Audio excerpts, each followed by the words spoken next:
आज के इस एक्सप्लेनर में बात एक ऐसे राज्य की जिसकी पहचान सच में बहुआयामी है। एक ऐसा क्षेत्र जिसे पश्चिमी भारत का रत्न कहा जाता है। हम बात कर रहे हैं गुजरात की। ये एक ऐसी जगह है जहां सदियों पुराना इतिहास, आधुनिक उद्योग और एक बेहद जीवंत संस्कृति आपस में पूरी तरह से घुल मिल गए हैं।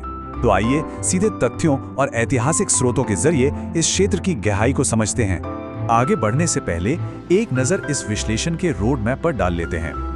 इसे हम 4 मुख्य हिस्सों में समझेंगे। पहला, पश्चिमी भारत की जड़ें। दूसरा, अनूठे परिदृश्य और वन्य जीव। तीसरा, एक आर्थिक और औद्योगिक केंद्र। और चौथा, यहाँ की संस्कृति और वैश्विक पहुंच। तो चलिए शुरू करते हैं पहले भाग से, यानी पश्चिमी भारत की जड़ें, जिसका ऐतिहासिक और समुद्री आधार वाकई बहुत गहरा है। इस क्षेत्र की ऐतिहासिक यात्रा काफी लंबी और दिलचस्प रही है। जरा सोचिए, 1000 ईसा पूर्व के आसपास सिंधु घाटी सभ्यता के दौरान ही यहाँ से फारस की खाड़ी तक व्यापार हुआ करता था। उसके काफी समय बाद 322 ईसा पूर्व में यह चंद्रगुप्त मौर्य के नेतृत्व में मौर्य वंश के अधीन आ गया। अगर हम मध्यकाल की ओर बढ़ें तो 1411 ईस्वी में सुल्तान अहमद शाह ने अहमदाबाद की स्थापना की और इसे अपनी राजधानी बनाया। फिर 1572 में यह शक्तिशाली मुगल साम्राज्य का हिस्सा बन गया, जब अकबर ने इसे मिला लिया। और अंततः कई बदलावों से गुजरते हुए 1960 में भाषाई आधार पर आधुनिक गुजरात राज्य का गठन हुआ। अब यहाँ एक बहुत ही कमाल का ऐतिहासिक जुड़ाव देखने को मिलता है। एक तरफ हमारे पास प्राचीन शहर लोथल है, जिसे दुनिया के पहले ड्राई डॉक और शुरुआती समुद्री बंदरगाह के रूप में जाना जाता है, और दूसरी तरफ है आज का आधुनिक गुजरात। ये देखना वाकई अद्भुत है कि समुद्री व्यापार की जो नींव हजारों साल पहले लोथल में रखी गई थी, उसका असर आज भी कायम है, क्योंकि आज ये राज्य अकेले पूरे भारत के लगभग 40% समुद्री कार्गो को संभालता है। ये नवाचार की एक ऐसी विरासत है जो आज भी लगातार चल रही है, और इसकी ये अंतर्राष्ट्रीय और व्यापारिक प्रतिष्ठा रातों रात नहीं बनी है। इसका एक बेहतरीन उदाहरण 14वीं सदी के मशहूर यात्री इब्न बतूता के शब्दों में मिलता है। जब वे खंबात आए तो उन्होंने साफ तौर पर लिखा कि ये सबसे खूबसूरत शहरों में से एक है, और इसके अधिकांश निवासी विदेशी व्यापारी हैं जो लगातार अपने खूबसूरत घर और अद्भुत मस्जिदें बनाते हैं। इससे पता चलता है कि सदियों से दुनिया भर के लोग व्यापार के लिए इस तट पर कितनी बड़ी संख्या में आते रहे हैं। इतिहास के पन्नों से निकलकर अगर आधुनिक युग में आएं तो स्वतंत्रता के बाद कई ऐसी प्रमुख घटनाएं हुईं जिन्होंने इस राज्य को नया आकार दिया। 1960 में बॉम्बे राज्य का विभाजन हुआ, जिससे गुजरात और महाराष्ट्र 2 अलग राज्य बने।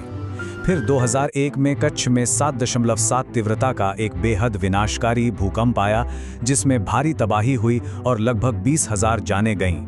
इसके ठीक 1 साल बाद 2002 में गोधरा ट्रेन जलने की घटना हुई, जिसके बाद राज्यव्यापी सांप्रदायिक दंगे भड़क उठे और 1044 लोगों की मौत हुई। और फिर 2014 में राष्ट्रीय राजनीति में एक अहम पड़ाव आया, जब राज्य के प्रमुख नेताओं ने, जिनमें नरेंद्र मोदी भी शामिल हैं, राष्ट्रीय नेतृत्व की कमान संभाली और प्रधानमंत्री पद तक पहुंचे। अब रुख करते हैं दूसरे भाग का, अनूठे परिदृश्य और वन्य जीव। ये क्षेत्र भौगोलिक और पारिस्थितिक चमत्कारों से भरा हुआ है। शुरुआत करते हैं कच्छ के रण से। ये कोई आम रेगिस्तान नहीं है, ये एक अनोखा मौसमी खारा दलदल है। ये पाकिस्तानी प्रांत सिंध और शेष गुजरात के बीच स्थित है। होता यह है कि मानसून के दौरान ये पूरी तरह पानी से भर जाता है, और जब पानी सूखता है तो ये नमक के एक विशाल सफेद मैदान में बदल जाता है। ये अद्वितीय भौगोलिक संरचना केवल देखने में ही सुंदर नहीं है, बल्कि ये बेहद जीवंत सांस्कृतिक आयोजनों का केंद्र भी है, जहां इस सफेद रेगिस्तान का जश्न मनाया जाता है। यहाँ की जैव विविधता भी कुछ कम हैरान करने वाली नहीं है। प्रागैतिहासिक काल की बात करें तो यहाँ डायनासोर भी घूमते थे। जी हाँ, राजा सॉरस नर्मदेंसिस नामक लेट क्रिटेशियस डायनासोर के जीवाश्म बालासिनोर में खोजे गए हैं। वर्तमान समय में देखें तो पूरे अफ्रीका महाद्वीप के बाहर दुनिया में एशियाई शेरों की एकमात्र जंगली आबादी सिर्फ और सिर्फ गिर के जंगलों में ही पाई जाती है। और आसमान की तरफ देखें तो राज्य पक्षी ग्रेटर फ्लेमिंगो अक्सर कच्छ के रण में एक खूबसूरत नज़ारा पेश करते हैं। चलिए अब तीसरे भाग की ओर बढ़ते हैं और देखते हैं कि ये राज्य एक आर्थिक और औद्योगिक केंद्र के रूप में कैसे काम करता है। 1600 किलोमीटर, ये कोई मामूली संख्या नहीं है। ये भारत के सबसे लंबी तटरेखा की लंबाई है और सही मायने में यही वो सबसे बड़ा भौगोलिक लाभ है जो इस पूरे क्षेत्र के विशाल समुद्री व्यापार नेटवर्क को सीधे तौर पर संभव बनाता है। इस तटरेखा का असर सीधे तौर पर अर्थव्यवस्था पर दिखता है। 2024-2025 के आंकड़ों पर नजर डालें तो पता चलता है कि भारत के कुल निर्यात का लगभग 1/3 यानी 30.7% अकेले इसी राज्य से आता है, जबकि बाकी पूरे देश का हिस्सा 69.3% है। राष्ट्रीय अर्थव्यवस्था के लिए ये एक बहुत ही बड़ा और अहम योगदान है। कुछ विशिष्ट उद्योगों की बात करें तो स्थिति और भी दिलचस्प हो जाती है। ये जानकर किसी को भी हैरानी होगी कि दुनिया भर के 90% से अधिक हीरों की टटाई और पॉलिशिंग अकेले सूरत में की जाती है। जामनगर की बात करें तो वहां एक ही स्थान पर दुनिया की सबसे बड़ी ग्रास रूट ऑयल रिफाइनरी मौजूद है।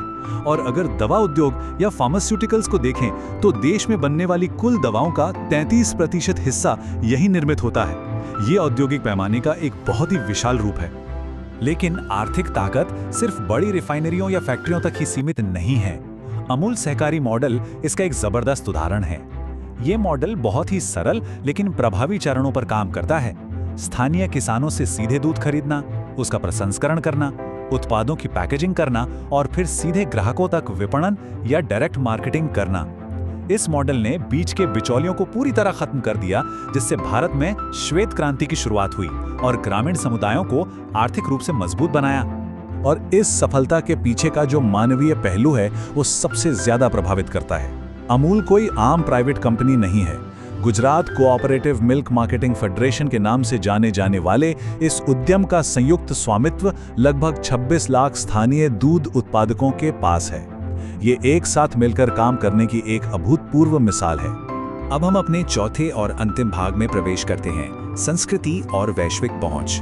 यहाँ की सांस्कृतिक विविधता इसके त्योहारों में साफ झलकती है।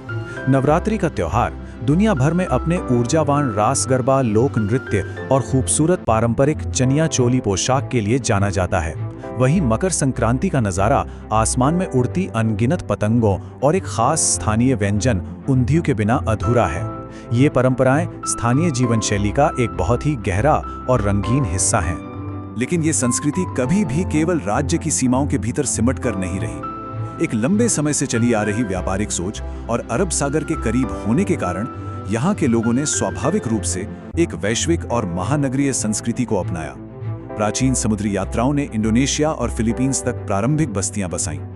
पहली शताब्दी में ही भरूच से श्रमण भिक्षु रोमन साम्राज्य के साथ बातचीत करने के लिए लंबा सफर तय कर चुके थे और बदले में इस क्षेत्र ने पारसी और यहूदी समुदायों जैसे कई विदेशी व्यापारियों का स्वागत किया और उन्हें अपने समाज का अभिन्न अंग बना लिया। तो इस एक्सप्लेनर के अंत में एक बहुत ही अहम सवाल जहन में आता है। जिस क्षेत्र ने हजारों साल पहले लोथल से अपने वैश्विक समुद्री व्यापार की शुरुआत की थी, उसकी वो प्राचीन विरासत आज भी दुनिया भर के वाणिज्य और संस्कृति को किस प्रकार आकार दे रही है। सदियों का ये इतिहास आधुनिक अर्थव्यवस्था को कैसे दिशा दे रहा है, ये निश्चित रूप से आगे और सोचने का एक दिलचस्प विषय है। इस विश्लेषण का हिस्सा बनने के लिए धन्यवाद।